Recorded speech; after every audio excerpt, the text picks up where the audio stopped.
Hello and welcome to the Soulfly Book Club.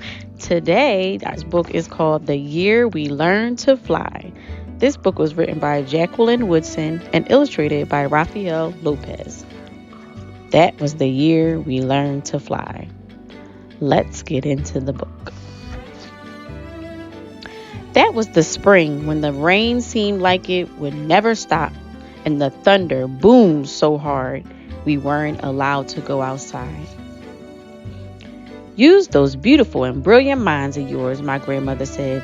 Lift your arms, close your eyes, take a deep breath, and believe in a thing. Somebody somewhere at some point was just as bored as you are now. So my brother and I closed our eyes, and for a few minutes that first day, we weren't stuck in our apartment anymore. We were flying over the city we'd known our whole lives. But it was suddenly different, exploding with every kind of flower we'd ever dreamed of growing.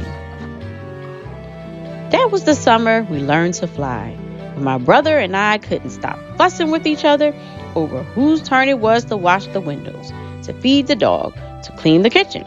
We fought and frowned and made silent promises to never speak to each other ever again. My grandmother said, lift your arms, close your eyes, take a deep breath, and stop being so mean about everything.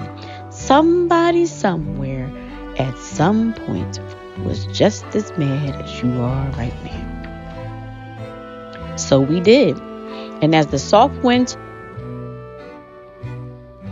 and past the windows of kids who hadn't yet learned to fly, my brother and I reached for each other's hand, flying and diving and laughing, and leaving all of our mad far behind us. That was the autumn our rooms felt too big and lonely, with only us in them, and the darkness coming on so fast. But while we hugged ourselves against the too quiet of it all, we remembered that we didn't have to be stuck anywhere anymore. My grandmother had learned to fly from the people who came before. They were aunts and uncles and cousins who were brought here on huge ships, their wrists and ankles cuffed in iron.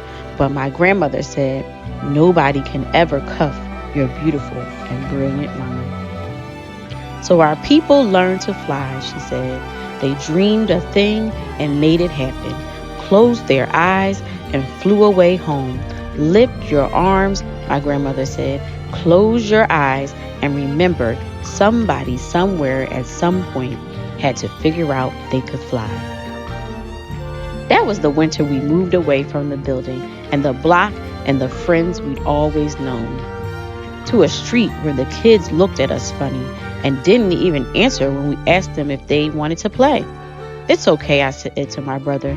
Somebody somewhere at some point had to figure out they were ready for any new thing coming their way. So like the people who came before us, we lifted our arms even higher, closed our eyes even tighter, breathed in even deeper, and flew the way we'd always known how to, free as the aunties and uncles and cousins who'd come before us, free as our own beautiful and brilliant minds. For a long time, the kids on the ground watched us. Then one by one, they lifted their arms. One by one, they too learned to fly. The end. Thank you for listening to another story from the Soulfly Book Club. Remember to like and subscribe. And until next time, see you later. Bye.